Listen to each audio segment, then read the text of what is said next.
Happy Valentine's Day, one of the biggest festivals in the world. On this single day, billions of dollars worth of business is done worldwide due to chocolates, flowers, and cards. But whether or not to celebrate this day, that is a huge debate. Stop Valentine. But the question is, where did this day, Valentine's Day, actually come from? And most importantly, all this money, billions of dollars, goes into whose pocket?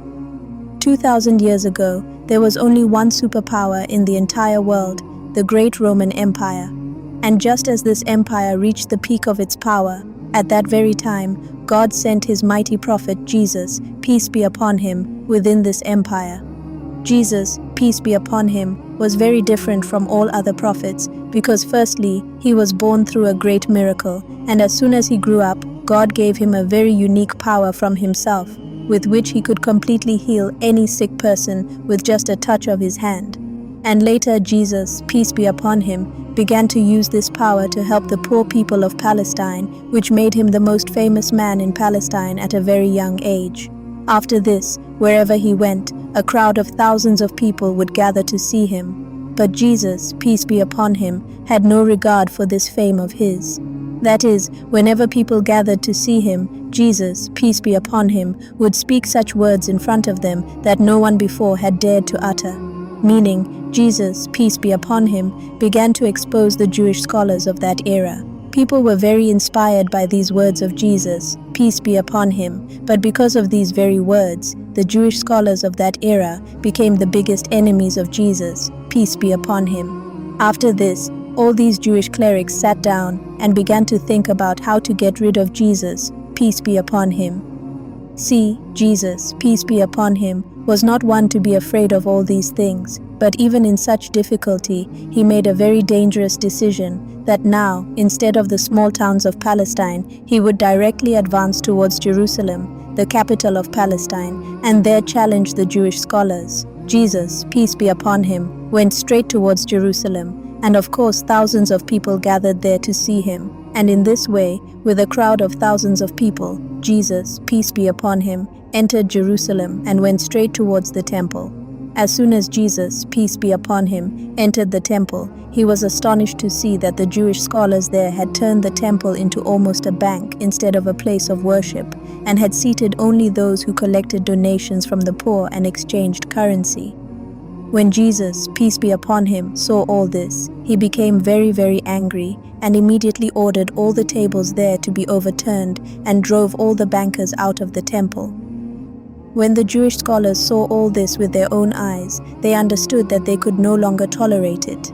So now these Jewish superpowers, in collaboration with the Roman Empire, began to conspire to assassinate Jesus, peace be upon him.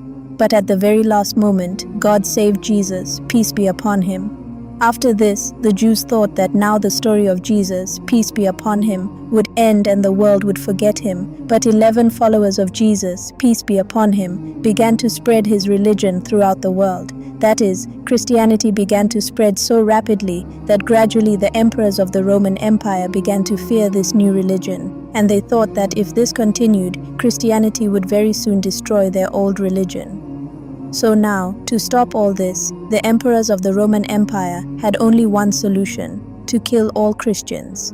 After this, the Roman Empire began to use its full power to persecute Christians, and as time passed, this persecution only intensified. Finally, after 200 years, a new emperor sat on the throne of the Roman Empire, Emperor Claudius. This emperor was very different from all other emperors, because Claudius had reached the throne of the Roman Empire not just because of his father, but from an ordinary soldier, and before becoming emperor, he was the greatest wrestler in Rome. So now, as soon as Claudius became the greatest emperor in the world, he began to use his army to crush every rebellion against him.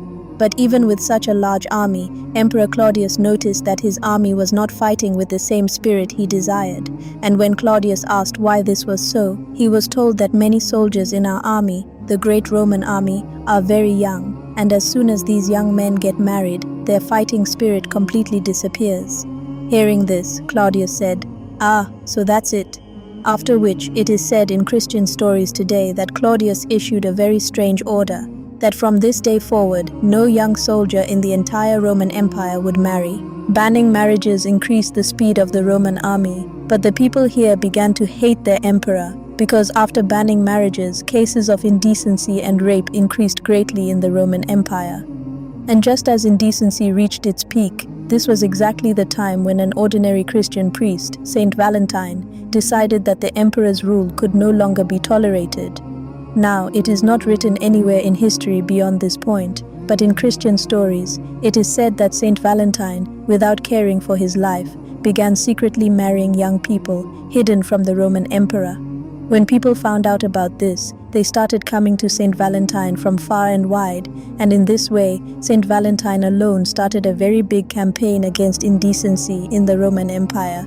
But gradually, so many people were married that this news somehow reached Emperor Claudius of the Roman Empire, which was a very big rebellion against this warrior emperor. So finally, Emperor Claudius ordered that whoever this Valentine was, he should be found and beheaded. After which the Roman army spread everywhere, and finally Saint Valentine was caught and thrown into prison. When Valentine's followers found out about this, they were very saddened, but still, in front of an emperor like Claudius, they could do nothing. So here, they started a tradition that continues to this day around the world. For as long as Saint Valentine was in prison, every day, the couples whom he had married would come and place flowers in front of Valentine's prison. After a long time in prison, now finally, Saint Valentine's last day had arrived. February 14th. The night before his death, Valentine wrote his last letter to a girl, and after writing the entire letter, at the very end of it, he said something that is still spoken around the world today. From your Valentine. The very next day, on February 14th, Saint Valentine was brutally killed, and from here, a new festival was born in the world, February 14th. In the Roman Empire of that era, February 14th was not an ordinary day. It was a day when all the people of the Roman Empire gathered in one place to celebrate a very big festival to please their god, which was not an ordinary festival. But in this festival, the people of the Roman Empire crossed all limits of indecency and committed such shameless acts that it is very difficult to explain them here. So now, February 14th was a great confusion in the Roman Empire. On one side, Christians celebrated Valentine's Day, which motivated people to abandon indecency and move towards marriage, and on the other side, Romans celebrated a very shameless festival on the same day. So now celebrating two festivals on the same day was a great confusion. Slowly, with time, the old religion of the Roman Empire ended, and only one religion remained in the entire empire, Christianity. After which, Christian scholars collectively ended the old festival of indecency, and throughout the empire, people began to celebrate Valentine's Day, which celebrated marriages, on February 14th. For the next 1,000 years, Valentine's was just a small festival, known only to a few people in Europe. But 1,000 years later, a man from London made Valentine's Day famous all over the world. And this man's name was William Shakespeare. William Shakespeare, one of the greatest authors of all time, who is considered the greatest writer and artist in the world today. When Shakespeare began to use Valentine's Day in his stories, after this, the whole world began to know about this day. After which, big names in history began to celebrate Valentine's Day, such as Napoleon, Queen Victoria, and Winston Churchill. But even then, Valentine's Day did not get its real fame from Shakespeare's novels, but from the world's biggest wars, the World Wars, in which millions of people left their families and went to war, which was a very difficult task, because millions of fathers were separated from their children, husbands from their wives, and sons from their mothers.